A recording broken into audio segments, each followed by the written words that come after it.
Se escucha bien, doctor, y se ve bien. Correcto. Bien, entonces. Con las miles de disculpas de la anterior semana no he podido solucionar. Ahora también he estado con tropiezos, pero bueno, he dado solución al problema y vamos a seguir avanzando porque tenemos muy poco tiempo. Ya se nos acerca el segundo parcial y no tenemos nada de materia asignada para el segundo. Entonces vamos a referir ahora con lo que es referente a la anemia por interferencia en la síntesis de nucleoproteínas. Entonces, ¿qué es lo que está diciendo esta parte de la interferencia? Es decir, entonces una alteración, ¿verdad? En la síntesis de las nucleoproteínas, sobre todo el ADN, que va a generarnos entonces ciertas modificaciones en la maduración de la eritropoiesis. Dentro de estas anemias por interferencia, vamos a hablar entonces lo que es correspondiente a la anemia megaloblástica. Su nombre está indicando megalos, grande, y blastos, ¿verdad? Entonces son células blásticas, es decir, precursoras de gran tamaño, por encima entonces de los 108 del volumen corpuscular, y estuviéramos indicando que tienen ciertas características estructurales de la célula. Entonces, con ese preámbulo vamos a adentrarnos a lo que es la anemia megaloblástica.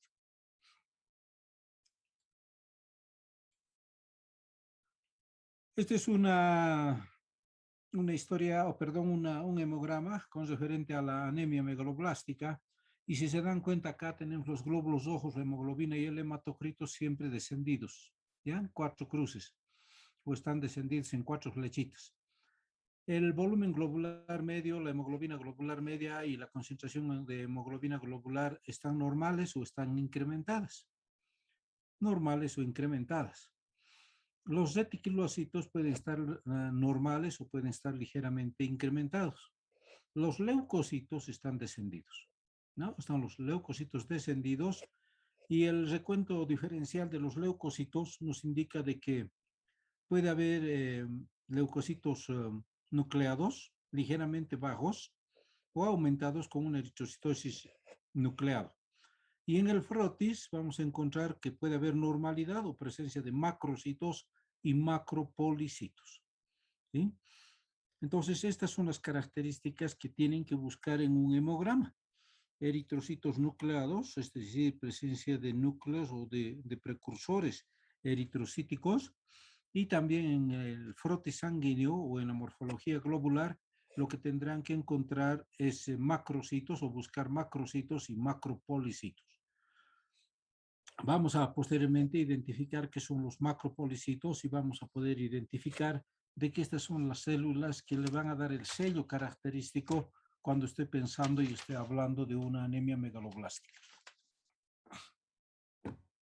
Otro tipo de estudios que vamos a percibir o vamos a pedir en el estudio o cuando sospechemos de una anemia megaloblástica tiene que ser la bilirrubina, ¿verdad? La bilirrubina indirecta, que va a estar entonces incrementada o ligeramente incrementada, la lactodeshidrogenasa, que va a estar incrementada en 3 cruces, y tenemos que pedir la PAMO, que es la punción aspiración de médula ósea, que vamos a encontrar una hipercelularidad en la médula ósea con presencia de macrocitos y también de macropolicitos.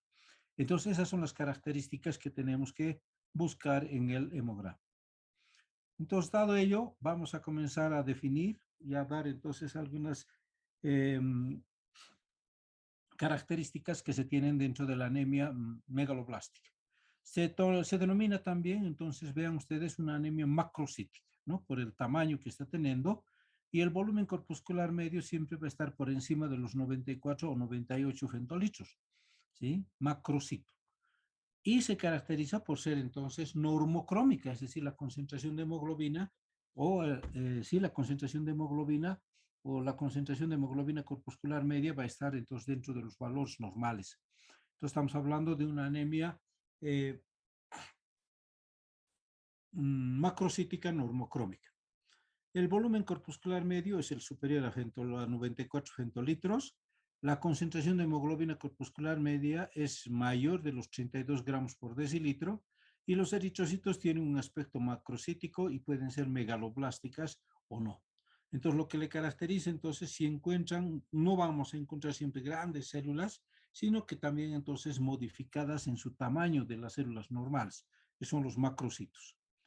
Lo característico de la anemia macrocítica o megaloblástica tiene una imagen morfológica patognomónica, vean ustedes, en la que se va a observar precursores megaloblásticos en médula ósea. Entonces va a haber precursores megaloblásticos. Esto tenemos que realizarlo a través de la punción y aspiración de la médula ósea. Lo que tenemos que buscar son esos precursores característicos. Vean, entonces aquí tenemos un esquema donde podemos observar la anemia macrocítica con volumen corpuscular medio mayor de 100, es decir, 94, 98, 100, ¿sí? Femtolitros. Los reticulocitos van a estar mayores a 120 o 12% de causa periférica. Y los reticulocitos de causa central, menores de 100. ¿Ven? Entonces tenemos que encontrar reticulocitos de causa periférica y reticulocitosis de causa central.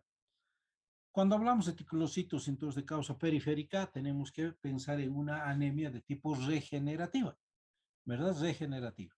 Y la de causa central es arregenerativa, ¿sí? Arregenerativa hemos indicado con modificaciones de los o de las células precursoras hematopoyéticas, generadoras de células o de la estirpe roja, ¿sí?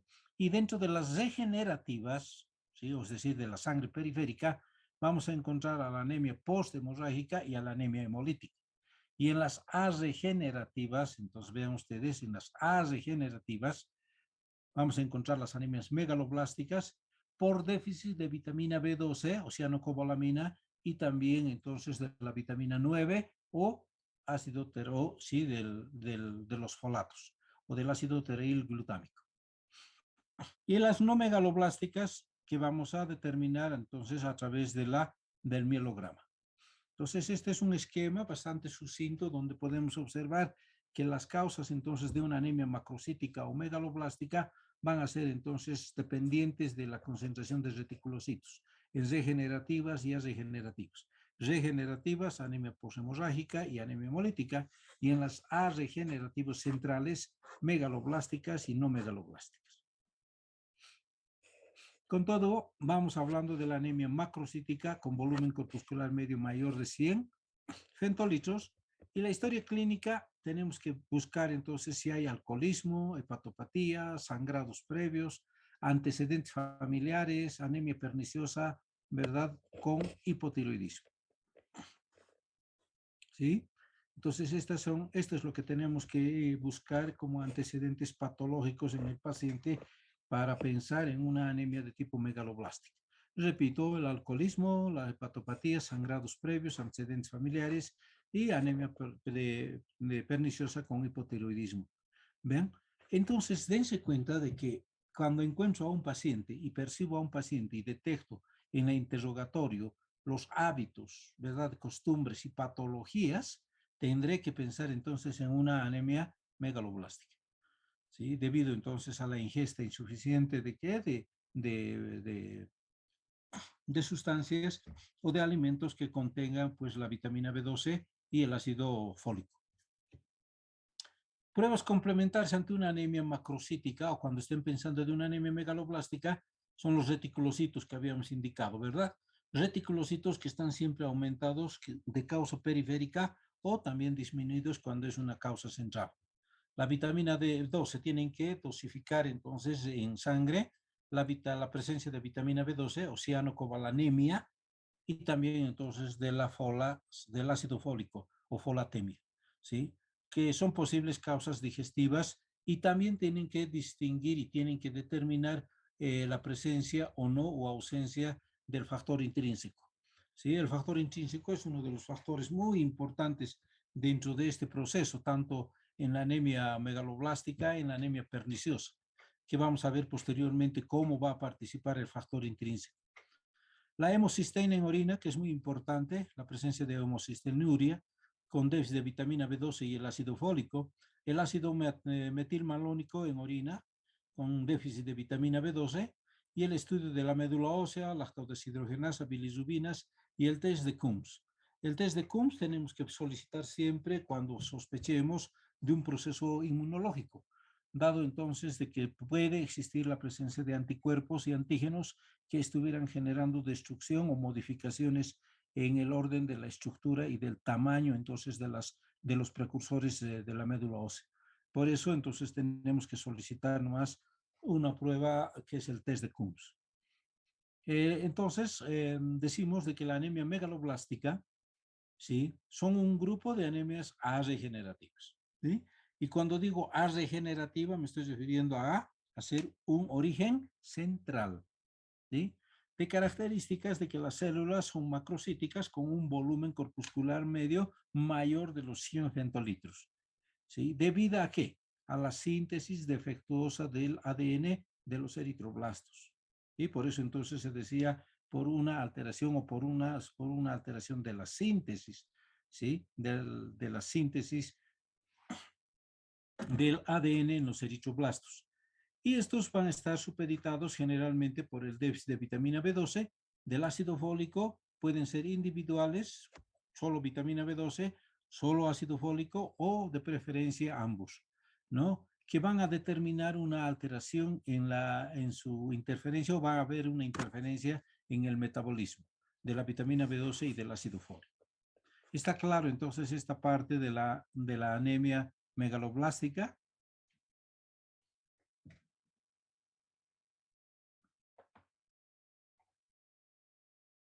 Está bien.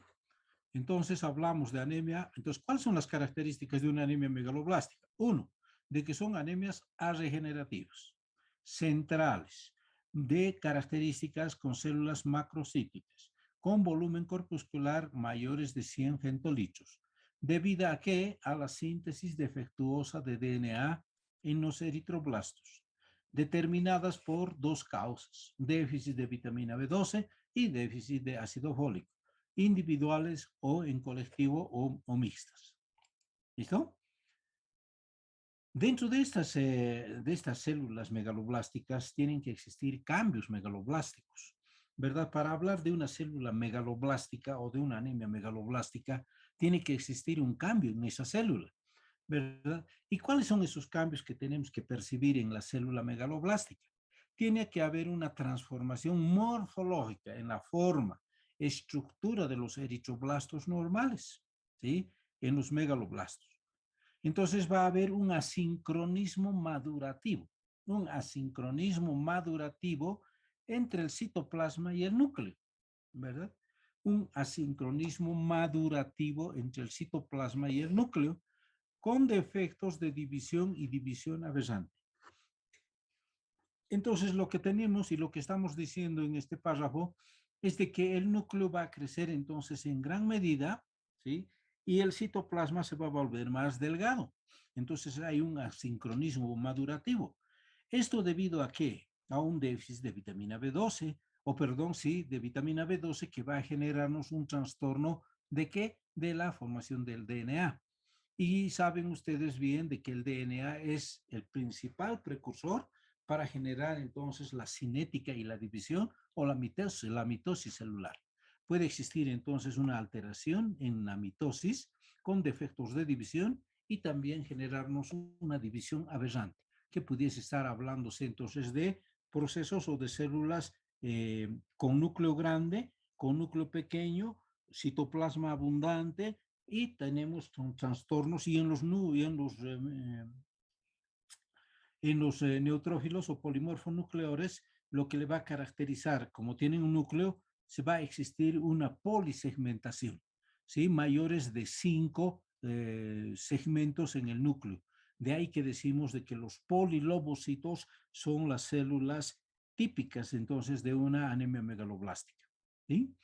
Entonces estos megaloblastos se van a caracterizar por su gran tamaño, con una cromatina de aspecto inmaduro y perforada, ¿no? Entonces si están perforadas o fenestradas a manera de una red, a manera de una malla, entonces todo lo que es la cromatina.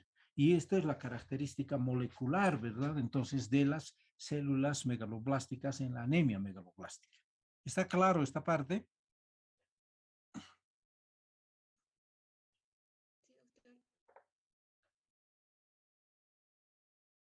Sí, ¿verdad? Vamos. Entonces vamos a definir lo que es una anemia megaloblástica y decimos de que es un trastorno de tipo morfológico funcional. ¿Sí? ¿Por qué morfológico? Por el tamaño de la célula. Y funcional, estamos determinando de que no existe una buena funcionalidad por una alteración de la estructura del DNA. ¿Sí? Estamos refiriéndonos entonces a la morfología y la función del megaloblasto o de las células precursoras de los eritrocitos. ¿Está bien? ¿Esto en dónde? En la sangre periférica y a nivel de la médula ósea.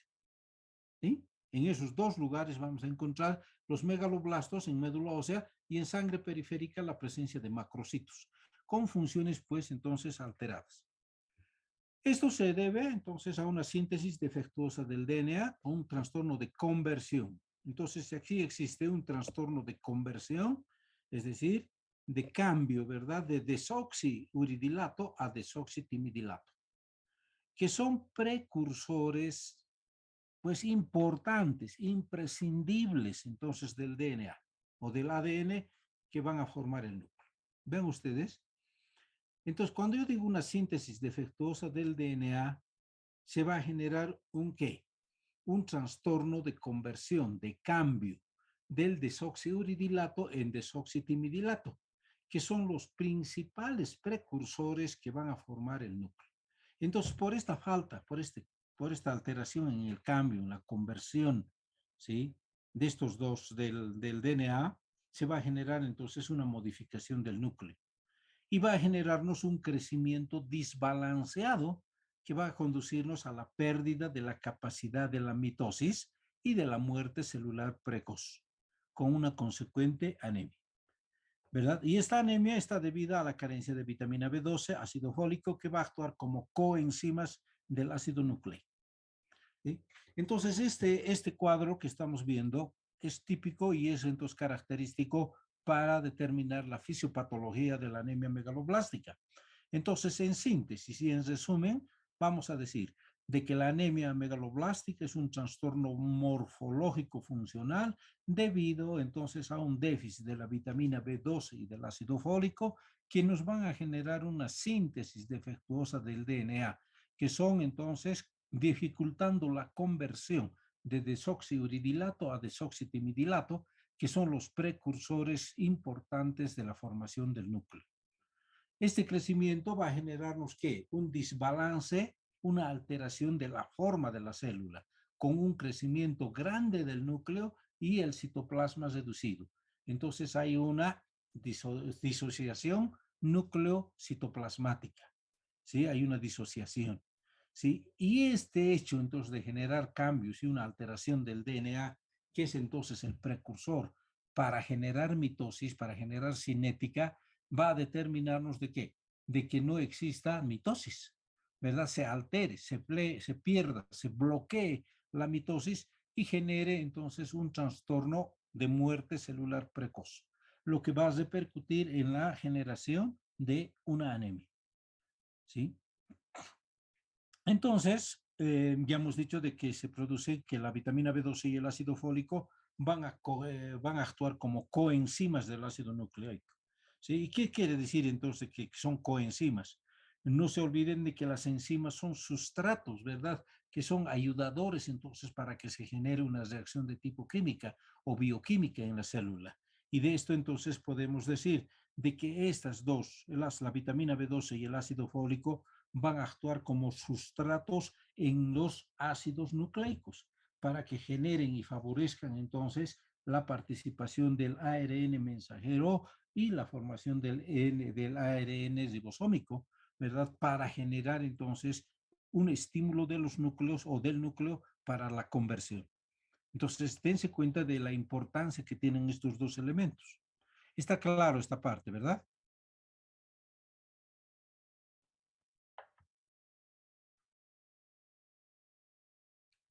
Bien. Y aquí tenemos entonces en gráfica los precursores que son el desoxiuridilato con el desoxitimidilato. Carencia, entonces estos dos precursores por carencia de la vitamina B de ácido fólico van a generar entonces ¿qué? de que el ADN, vean, entonces estos dos que son precursores de la síntesis del ADN se bloquee, se esté bloqueando, ¿sí?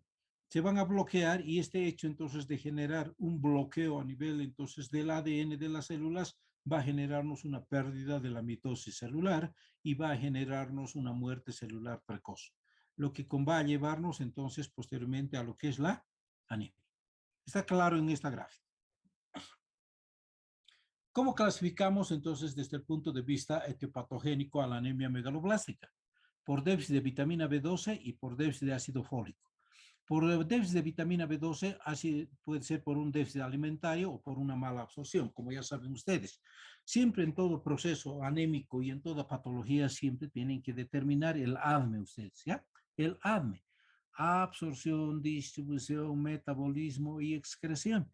Absorción, entonces va a haber un déficit alimentario o un síndrome de mala absorción, ¿sí? Déficit de vitamina o del ácido fólico va a ser también entonces, déficit nutricional, alcoholismo, hábito de fumar, fármacos, mala absorción y exceso de requerimientos.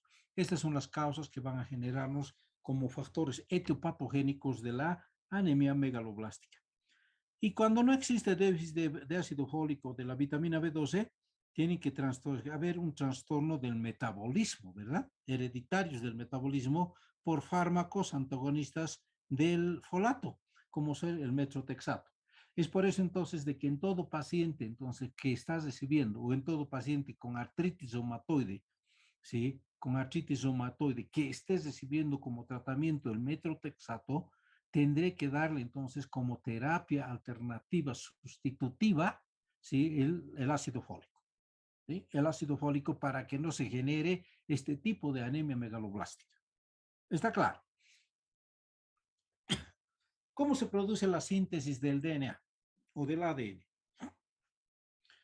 Hemos dicho de que la metilcobalamina estamos hablando de como sustrato, como coenzima, la metilcobalamina, la vitamina B12, ¿verdad? Y la metionina sintetasa, que es la enzima, ¿verdad? Entonces, que nos va a favorecer la presencia necesaria para que el ácido metiltetrahidrofólico se convierta en ácido tetrahidrofólico monoglutamato, el THF1.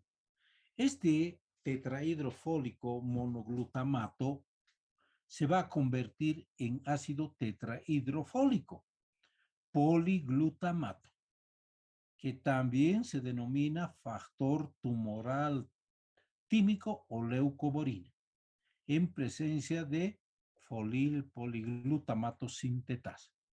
Estos grupos metilos del metilén, ¿sí? Del metilén ácido tetrahidrofólico poliglutamato, van a ser fundamentales para el paso de desoxiuridilato a timidilato, ¿no?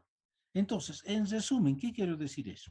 Para que se convierta el desoxiuridilato a desoxitimidilato, necesito la participación de las enzimas.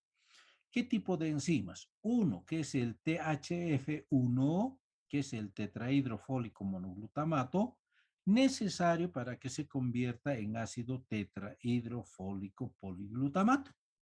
Cuando este entonces THF1 se ha convertido entonces en THFN, que es el factor tumoral tímico, esto va a generarnos de que el desoxiuridilato se convierta en desoxitimidilato, ¿verdad? Y genere una reacción o una mitosis activa de la célula. Cuando haya bloqueo de esto, cuando no existe entonces el THF y el THFN, entonces pues de lógica no va a haber esa conversión y decisivamente va a existir anemia, ¿sí?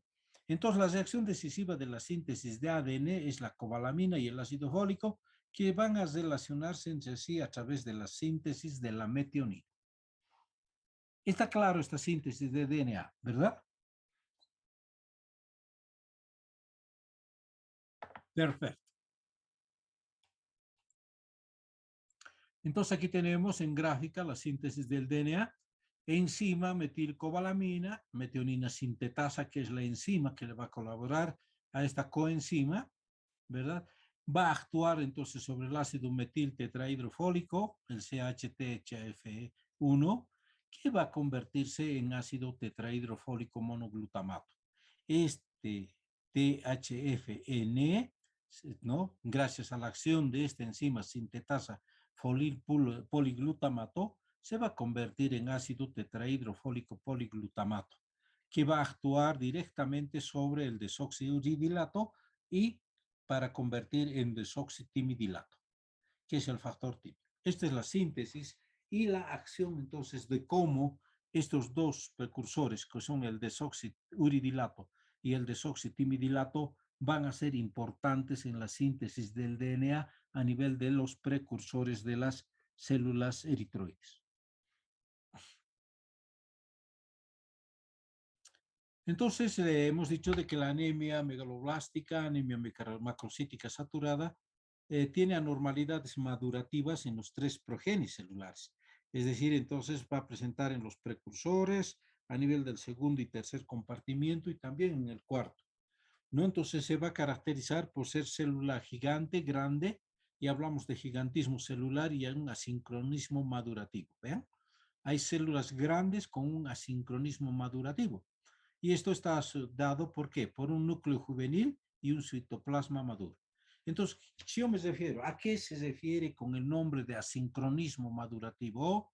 Es entonces la relación que existe entre el núcleo juvenil y el citoplasma maduro de los progenitores eritroides o megaloblastos. ¿Sí? Existen mielocitos, metamielocitos gigantes, también megacariocitos y de núcleo multilobulado. Entonces, dense cuenta de que esta alteración del DNA no solamente va a afectar entonces a los megaloblastos, puede también afectar entonces a nivel de los megacariocitos, ¿no? Y generarnos entonces células grandes, es decir, las macroplaquetas, ¿sí? También entonces a nivel de los precursores de quién, de los granulocitos, es decir, entonces de las unidades formadoras de colonia de los granulocitos, que nos van a generar entonces células neutrófilas polisegmentadas, con mayores entonces de 8 segmentos de su núcleo, lo que son conocidos como los polilobocitos. Las causas ya conocen: vitamina B12, déficit de vitamina B12 ácido fólico, por un insuficiente aporte, por mayor demanda, una absorción, utilización, excreción. Las dietas carenciales, alcoholismo, medicamentos, metrotexato, pirimetamina, óxido nitroso, hidantoinatos, trimetropin, la trimetropin y la sulfametoxazol. Entonces tienen que tener cuidado porque ese es un medicamento entonces de libre uso cuando hay entonces problemas de tipo infeccioso, ya sea urinario, gastrointestinal, ¿verdad? Los anticonceptivos orales. Entonces tienen que tener cuidado en estos pacientes. Alteraciones de la función del factor 1 o el factor intrínseco de Kastler. Enfermedades médicas quirúrgicas que alteren la función del tracto gastrointestinal y del hígado. Estamos hablando entonces de los dumping, estamos hablando entonces de las semisecciones, o estamos hablando de las gastrostomías, ¿verdad? Que van a generar entonces una alteración de la absorción de la vitamina B12 y del ácido fólico. ¿Qué sí nos vamos a encontrar en la médula ósea? Ya hemos indicado, existe entonces una alteración de la división, de la mitosis celular, de la cinética celular, ¿sí? Hay una alteración del metabolismo del ADN o del ARN también y de las proteínas, es decir, de los ácidos nucleicos, ¿verdad? Y van a formar entonces megaloblastos y los bastones gigantes. Signos de alteración de maduración nuclear: cromatina ya hemos indicado gruesa, en red. También van a encontrarse formas nucleares animales o anormales en los normoblastos. Hay una hipersegmentación de los neutrófilos. Y de lógica encontramos la anemia macrocítica con valores de volumen corpuscular medio mayores de 100 centilitros. Hipercrómicos, ¿verdad? Con una hemoglobina corpuscular mayores de 34 picogramos. Siempre secundarias a la menor salida de eritrocitos hacia la periferia y la hemólisis intramedular con un aumento de la lactodeshidrogenasa y de la bilirrubina. Entonces, cuando pidan ustedes la química sanguínea, no se olviden del perfil hepático. Y en el perfil hepático ustedes van a poder valorar todo lo que es entonces el GPT, GOT, la fosfatasa alcalina, la lactodeshidrogenasa y lo que son las bilirrubinas. La bilirrubina directa, la total y la indirecta. La indirecta en este caso va a estar incrementado como también la lactodeshidrogenasa. Entonces dense cuenta de que estos son parámetros que ya nos están orientando a pensar en una anemia megaloblástica por interferencia o por carencia. Y el cuadro clínico es esto, ¿verdad? Tenemos trastornos hematológicos, anemia, macrocitos y síndrome purpúrico. En los trastornos gastrointestinales vamos a encontrar glositis, lengua lisa, roja, dolorosa. ¿Sí? Entonces no se olviden, glositis, un proceso inflamatorio, hay depapilación de la lengua, es lisa, es roja y duele.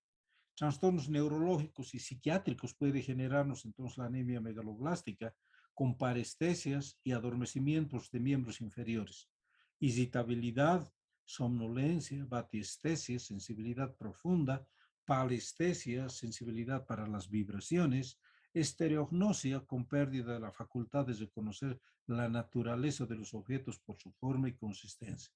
¿Sí? Muy importante la palestesia cuando tomamos un diapasón, ¿verdad? Hacemos vibrar entonces las asas o las ramas del diapasón, colocamos en sitios específicos y podemos determinar de que esa sensibilidad para las vibraciones está alterada. Entonces ahí estamos hablando de una palestesia. ¿Mm? Y cuando queremos tomar entonces la sensibilidad profunda y también entonces los reflejos, también entonces encontramos que están alterados. En los trastornos cardiopulmonares hay una disnea de esfuerzo y hay palpitaciones como parte entonces de adaptación entonces que tiene el organismo a un proceso de anemia. Y los trastornos ginecológicos, no se olviden, hay infertilidad y amenorrea. ¿Bien? Entonces la causa de infertilidad no siempre entonces es de tipo pues local, ¿no? A nivel entonces del útero, a nivel entonces de los ovarios o carencia de hormonas, sino que tenemos que pensar también entonces en esta posibilidad entonces de anemia megaloblástica que se estuviera generando entonces esta formación de o esta infertilidad y una amenorrea. ¿Eh? Y la clínica hay un compromiso del cordón posterior, ¿no? Y laterales de la médula ósea. ¿No? Y lo que se conoce con un nombre de mielosis funicular. Una mielosis funicular, ¿qué es? Entonces, un proceso inflamatorio, ¿verdad? Degenerativo de quién? De los cordones posteriores y laterales de la médula ósea o de la médula espinal, ¿sí? De la médula espinal y también del cerebro. 20% van a comenzar con signos neurológicos puros. Y al inicio las alteraciones son sensitivas, hay hormigueo, pinchazos, adormecimientos, parestesias y paresias en las extremidades, con una distribución simétrica y distal. Siempre entonces van a comenzar en las manos y en los pies.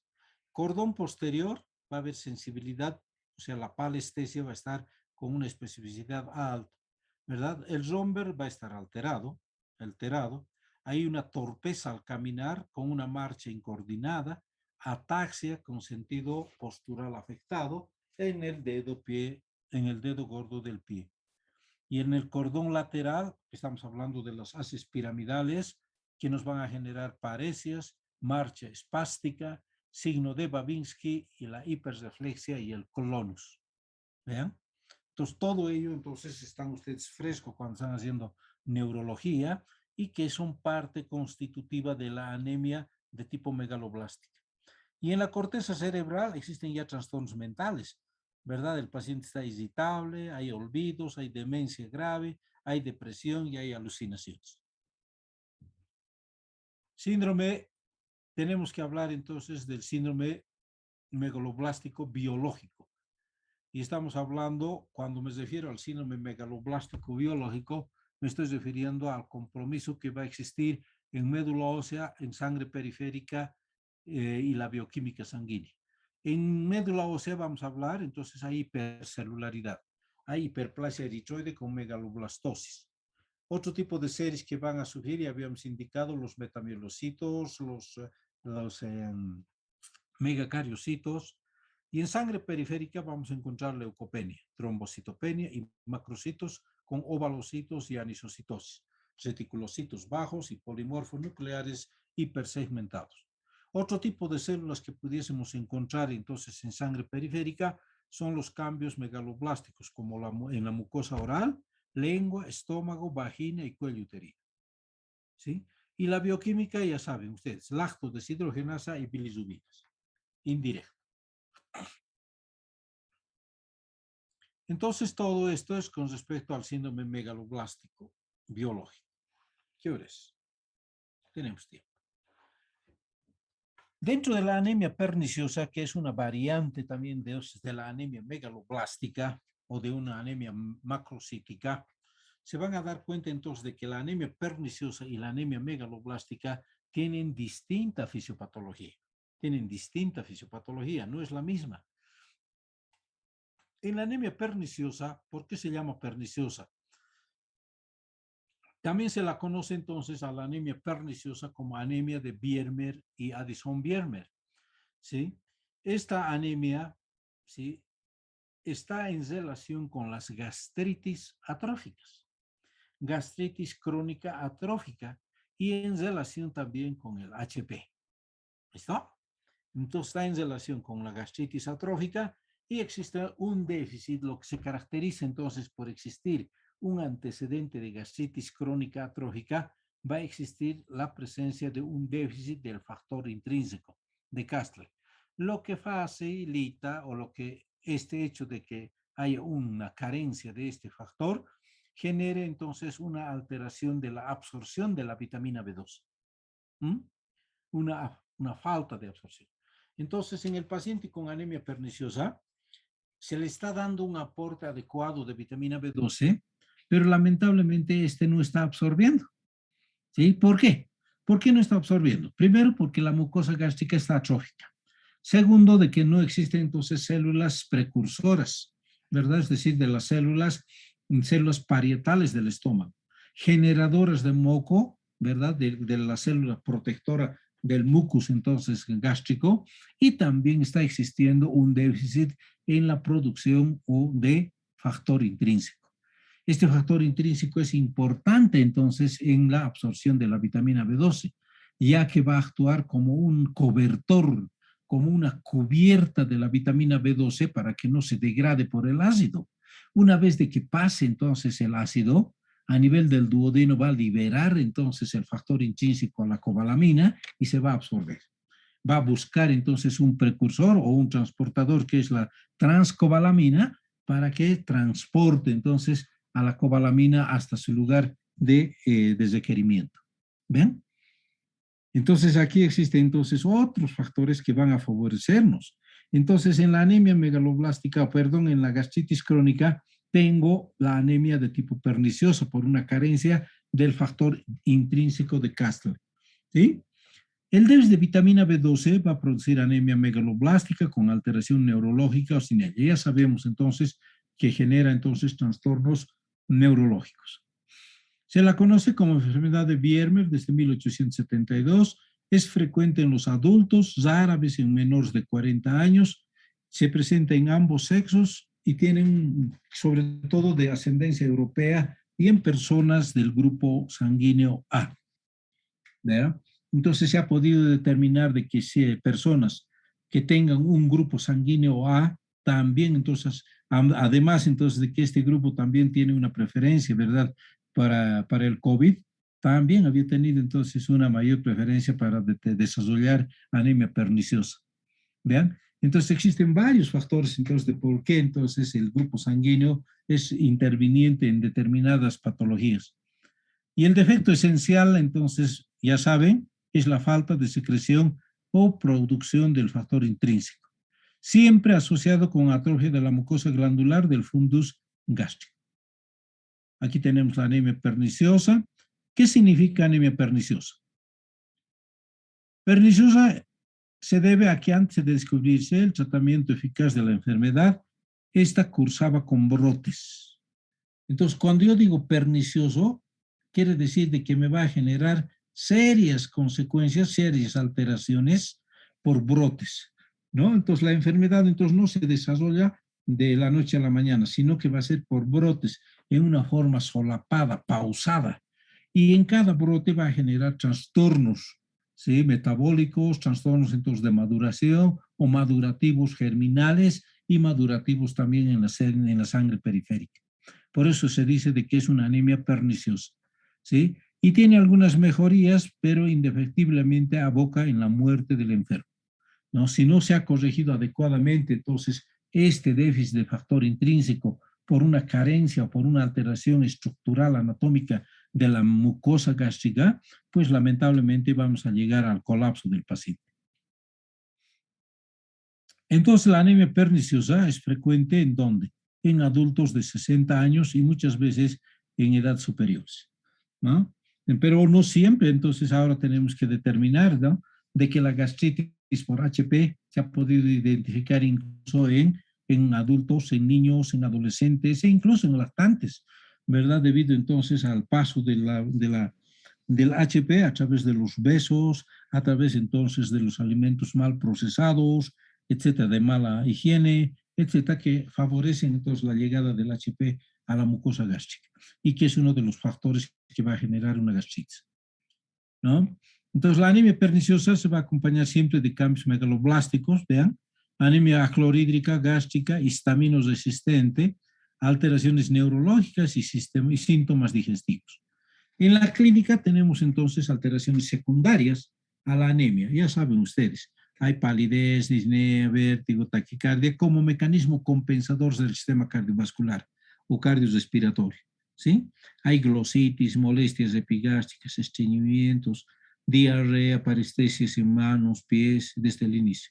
Y hay apatía, ¿no? Hay apatía, entonces alteraciones neurológicas con anorexia, pérdida de capacidad de concentración y a veces psicosis franca. ¿Eh? Y la gastritis atrófica, vean ustedes, la gastritis atrófica va a afectar el cuerpo gástrico, ¿verdad? En la hipótesis de la gastritis anemia perniciosa, y dice de que inicialmente existe una infección por Helicobacter pylori y este posee antígenos similares, ¿no? Entonces el Helicobacter presenta antígenos similares a algunas células parietales, células del cuerpo, entonces del estómago.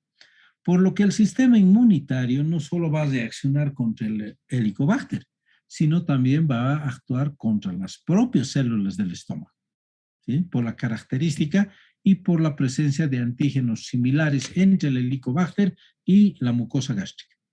Este hecho va a generarnos de que la gastritis propia de la anemia perniciosa se encuadra dentro del tipo A, que es HP, que solo o el Helicobacter solo intervendría en la fase inicial. Diferente a la gastritis por HP tipo B, en la que este germen se considera el agente etiopatogénico primordial. Entonces, en las gastritis crónicas tenemos que determinar cuál de los HP se están generando, el tipo A o el tipo B. El tipo A inicial, el tipo B en el desarrollo etiopatogénico de la patología.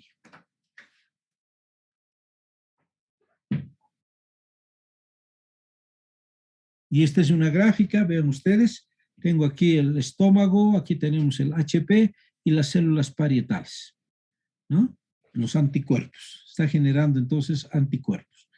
Y bien, ustedes saben, vean, aquí tenemos las células parietales del fundus y aquí tenemos el sistema inmunológico. El sistema inmunológico actúa sobre las células parietales y también actúa sobre los anticuerpos que se está generando en el estómago por este HP. Y este hecho hace entonces de que se genere una destrucción de las células y altere entonces todo lo que son las defensas mucosagástricas y una alteración de o sea, hay una depapilación, hay una alteración de la mucosa, hay una atrofia de la mucosa y hay una alteración en la generación de HP, o perdón, del factor intrínseco.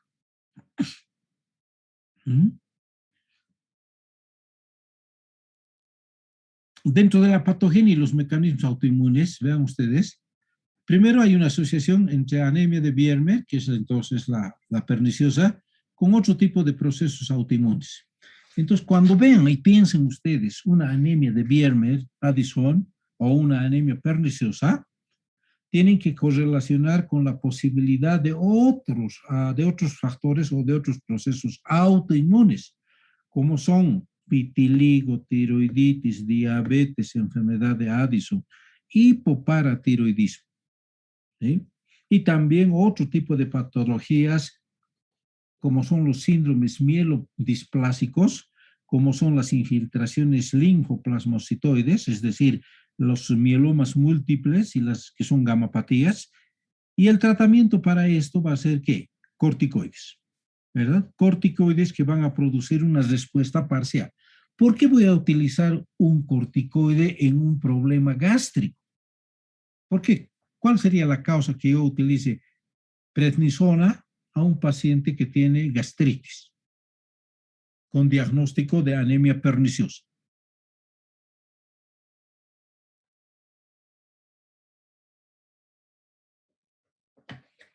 Por la inflamación, doctor. Uno. ¿Otro? Y como, claro, van a bajar las defensas y todo. No, ¿no? ¿Sí? No. ¿Qué produce entonces el germen? Amonio. Anticuerpos. Estos anticuerpos, lo que estamos dando con la prednisona, ¿qué estoy haciendo? Estoy inmunomodulando, ¿verdad? Estoy inmunomodulando y estoy haciendo de que la producción de autoanticuerpos que van a actuar sobre el HP y sobre las células parietales disminuyan su actividad y produzcan H o factor intrínseco en moderada cantidad. ¿Vean? Por eso hay mejoría entonces del paciente con anemia perniciosa tras el uso de prednisona o algún otro modulador o de algún otro corticoide. ¿Listo? ¿Está claro?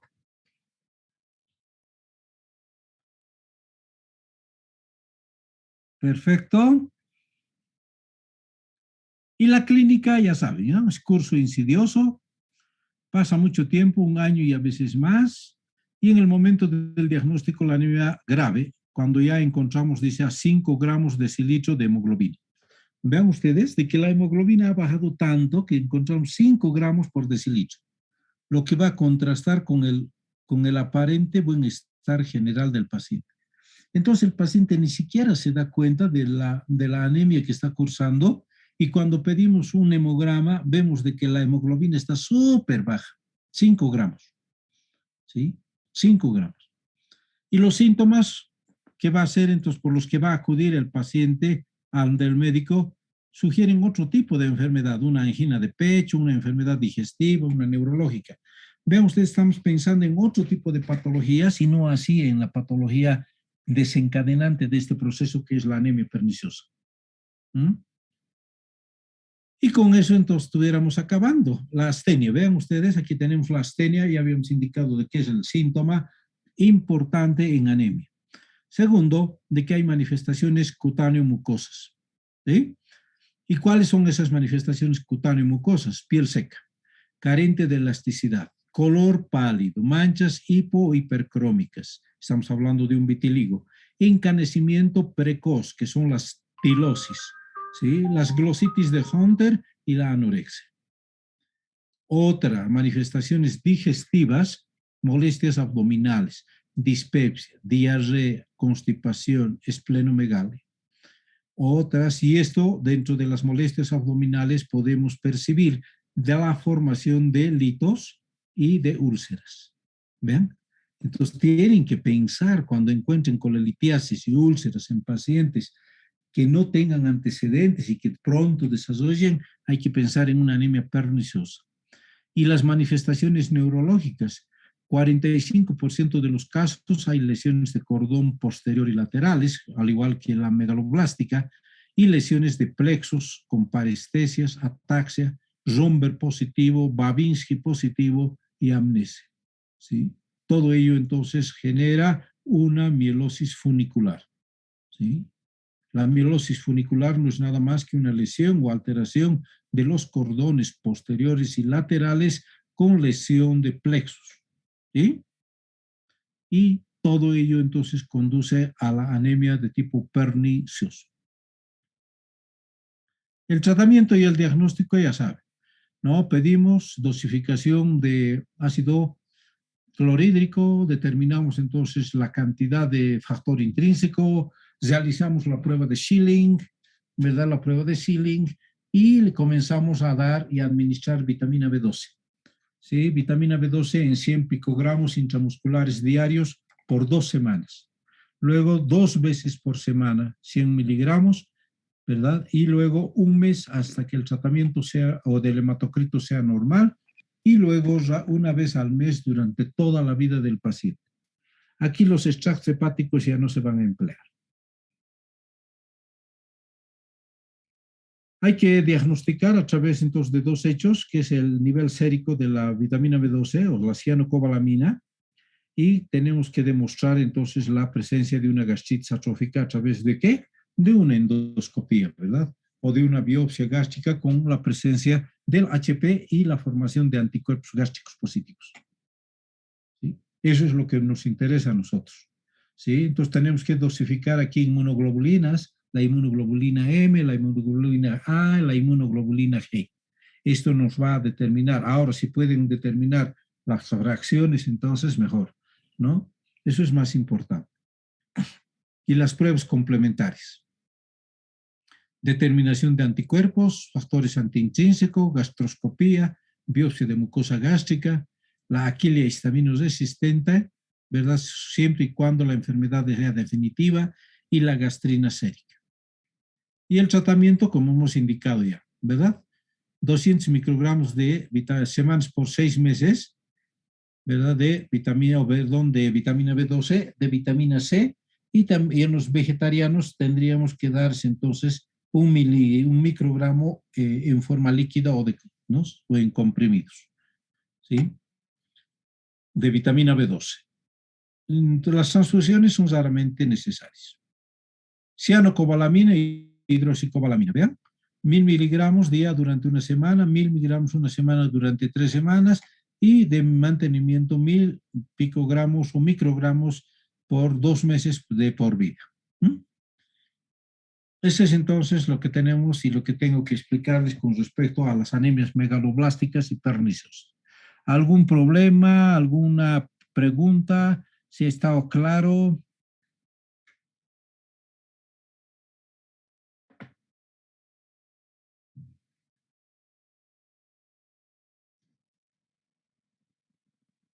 Muy bien, entonces nos estamos viendo el día jueves. Estamos avanzando en todo lo que es anemia de tipo por hemólisis. Anemia por hemólisis. ¿Listo? Bien, jóvenes, gracias. Hasta luego.